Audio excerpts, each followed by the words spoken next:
Welcome to Zwida Media. If you're new to this channel, please subscribe. Don't forget to like, comment and share. Here's a new video for today. Enjoy. Sesinyukele kuyishaka lolunye isibalo sabantu ababhubhe kwisiphidli sengozi yebhasi eyenzeke osukwini la izolo ku N2 eMandeni. Nginibingelele ngiphinde nginamukele ezindabeni zezwide media igama lami ngusibonga konke wakandanda Mothanda ungangibiza intatheli ka YouTube. Sesinyukele kwaba ishaka lolunye isibalo sabantu abathe babhubha kwingozi yesiphidli sebhasi eyenzeke ku N2 eMandeni uKwaZulu Natal osukwini la izolo.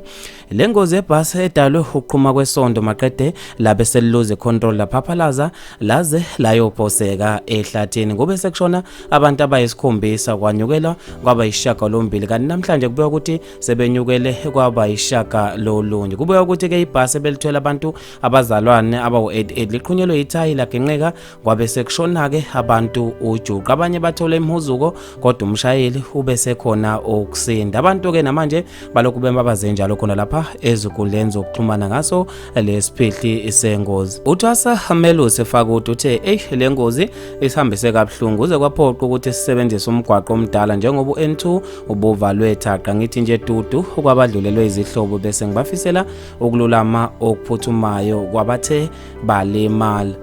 Unuwe Nyanda uthe ufubuka ibhasi lishiya umgwaqo ibheke weni phansi wena uphakathi wabe sefaka ama-emoji akhalayo.